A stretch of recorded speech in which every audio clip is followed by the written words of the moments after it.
Yeah, I go on and on. Can't understand how I last so long. I must have the superpowers. Last 223,000. What is the deal, beautiful people? It's your boy Ramon. Welcome to Lifestyles Defined. Let's talk about Sony, particularly some PlayStation news. A lot of interesting stuff going on here. The first of two is the leaking of the PlayStation Slim. Now, this has long been a tradition. I feel like it's, I mean, whatever. I know there are people who say, you know, this is crazy how when these consoles first come out, they charge you X amount, and then 2-3 years later, they somehow majestically get smaller, lighter, faster, and cheaper. But I mean, listen, that's the price you pay for being an early adopter. If you love what you love, you pay for it. I don't really see what the qual there is. And we should be used to this by now. We know these things are coming. We know halfway in the cycle, you're going to get a slim version, a faster version. And obviously now Microsoft and both Sony with the Neo and the Scorpio, they're even challenging that. They're taking that to another level with just faster, out of the box, challenging the way consoles are. Are they even consoles anymore with the new hardware coming? But nonetheless, I don't think the Slim thing is a bad product. From the leaked images, I don't know, it doesn't look as good as the original PlayStation 4 to me. It looks like a rejected Apple design, like a fake ass Apple TV. But then again, I was never one to really care what a console looked like anyway. But I know some of you do. It is a radically different looking design language, I would say, which is interesting. I think Microsoft sort of kept the general form factor of the Xbox One S, and it's got its own little handsome features here and there, but they generally kept it similar. Kind of sort of with the 360 and the Slim version. So it was interesting to see Sony just sort of switch it up altogether, but nonetheless, it is what it is. I don't think it's any uglier or more beautiful than the original PlayStation 4. What I think is noteworthy is the fact that this thing is rumored to be, because Sony's got an event coming up in a few weeks, and you know we're going to talk about that, but this thing is solely a slim version of the PlayStation 4. The reports are saying it's not anything faster, it's not anything, it doesn't gain any advantage whatsoever over the original PlayStation 4 other than the fact that it's slimmer. And this is a good thing, right? Because some people lug their PlayStation around, so, you know, whatever. Where this sort of falls short, and I find it interesting, is when Microsoft redid the Xbox One with the Xbox One S, and check out our review on the channel. What they did was they made it slimmer, lighter, they made it whiter, but they added features. So it was a cheaper price, yes, but you can now all of a sudden get up to 2 terabytes, so that was new. It also supported native 4K resolution, that was new, and it supported the HDR features that you find in the newer TVs. So what that meant was, for somebody in the market to buy a 4K Blu-ray player, someone that really is heavily invested in 4K media, the Xbox now becomes the #1 contender for that. Like, why would you buy just a Blu-ray player for that price when you can get a console that has so much more functionality? And it's interesting to see Sony not follow that. They actually, in my opinion, missed the mark. And this is not like Sony, because the PlayStation 3, the soul of that thing was delayed solely because of Blu-ray. And it was like, you know, no matter what they did, they always kept in, I wouldn't even say the back of their mind, they kept in the front of their mind their ties to the movie industry. So I thought this was a little strange, a little off, that it didn't have support for the native 4K media. And I think if these rumors are true, that Sony is really missing out on a huge market play here, and then Microsoft is going to run all over them with that, and possibly could make up a little bit of the large gap between the two products. And I'm talking about the sales of the Xbox One versus the PlayStation 4. Now, to the very, very interesting news, part 2. PlayStation Now is now coming to PC. This is interesting for a few different reasons. PlayStation Now, for those of you who don't know, is sort of like, as Nigel would say, it is a very elegant way to put it. It's a Netflix-like service for video games. So you pay this one flat rate. I think it's something like $20 or $30 a month, or you can pay $100 for the year. Obviously, you'd pay the $100 for the year. It's the best deal. And you can stream PlayStation games from Sony servers to your PC. It originally launched on the PlayStation 4, and this was Sony's, oh, it's hot as shit, man. This was Sony's solution for backward compatibility.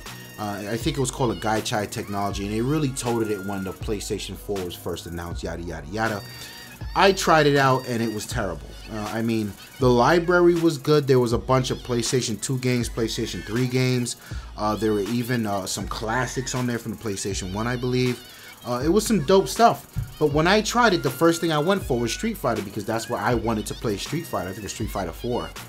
One of the versions was Street Fighter 4, and it was terrible. The input lag made the game unplayable. And I don't mean annoying. There's a difference between annoying when dealing with input lag and being unplayable. Street Fighter is one of those games where it needs to be one-to-one. It needs to be very precise. You count frames, yada, yada, yada. This was not it. It was terrible. And then even, you know, Snow was here when we did it together. He tried the Pac-Man. He couldn't even fucking play Pac-Man on that thing. So, I mean, that was a few months back. I haven't tried it since. I don't believe it's gotten any better. And to me, it's interesting to see the PlayStation 4 community never really adopted that service. In fact, they always thought it was too much. It was way too pricey. And that was an L that Sony sort of never had to take because people just stopped talking about it. But it is an L. Here it's coming over to the PC. And this is a few different things. One, I don't know how they're going to deal with this input lag. I mean, can it be when you get a more powerful machine and a more steady connection? And mind you, I was playing this thing on a connection with 100 down and like 80 up, and it was still input lag on a $300 router. So I don't want to hear anything about, you know, what I had going on in my network at home. That is not the case. I don't know if it'll be able to be more optimized on a PC, but this remains to be seen. But I think it's dope that Sony can have that extended reach and really reach out to a whole new set of gamers with their library. And this is in fact a way for PC gamers to get a hold of some Sony exclusives. Things like Heavy Rain, I think there's an Uncharted in there, The Last of Us is there. These are dope games that would be nice for PC gamers. These are games that everyone as a gamer should experience. So I think it's cool that it's coming over, and kudos to Sony for that, and we'll see what that looks like when it arrives. Now, before I address the fanboys, let me take a swig of my my adult beverage here. This is what I do on Ignorant Gamerz. I ask questions in a very agitated manner to have the masses think about their life. So when Microsoft said that Halo, Gears of War, Forza, these games are coming over to PC, and they were waving the flag called Windows, what was it? Xbox Anywhere or Play Anywhere, whatever it was called. Pretty much, the Xbox One runs on a Windows 10 architecture. It is Windows 10. It is a PC. And a lot of the tools are the same. And Microsoft painstakingly drove their business in that direction for the last, I want to say, 6 or 7 years. And this is the fruit of their labor. These games are the same. The code is the same. And they just went ham and pulled the cord and said, there is no divide from a first-party point of view from where our games will be played. If you buy the game on the Xbox, you can play it on a PC. If you buy it on a PC, you can play it on the Xbox. People lost their shit. Microsoft is stupid.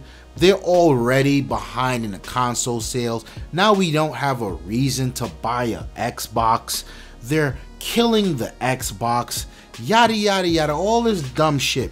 Never once did the person who cried about bang for the buck and not wanting to buy a game here and there, and never once did that person step up and say, guys, you know, this is a dope thing for gamers as a whole. You know, it's not only does it make it okay for somebody like myself that has an Xbox and a PC to buy a game once and enjoy it anywhere. Not only is that okay, but it's okay that if you never had an Xbox, you can enjoy games like Forza. You can enjoy games like Halo. That was terrible to people. They didn't like that idea. So here comes Sony with the same principle. Sony's taken a console exclusive experience off the console and putting it on the PC, the Microsoft PC, and I don't hear any bitching. I don't hear anyone talking about, is Sony killing the PlayStation? Oh, this is terrible. You get what I mean? You get what I mean? So, nonetheless, the undertone of my message here is this is a good thing for you, the gamer. And I mean, Sony's been doing a lot to appease the PC gamer lately. I think a few months back, they did that thing where it allows you to stream your PlayStation games on your PC. Now there's the PlayStation Now. Who knows what they'll do in the future? I think Sony's really side-eyeing the PC. And this was Microsoft's vision all along. I mean, to be honest with you, Microsoft is a software company first. And they would love to put their software on more than one piece of hardware. And I feel like Sony, even though they're in the lead by a lot, are coming to that realization. Screw the hardware, baby. We got to get that software out there. That's where the money is. But anyway, I hope you guys liked the video. Hit the comments below. I want to know what you think about the PlayStation Slim. And I want to know about what you think about PlayStation Now coming to the PC. If you're a PC gamer, are you going to jump on that or not? Are you going to pay that $100 premium? It's something like 250 games. I think it might be worth it if there's some stuff in there you recognize. Like the video if you like it. Don't forget to subscribe to the channel. We got plenty more content coming. My name is Ramon. I'm out of here. Peace. From the deep forest into the sun.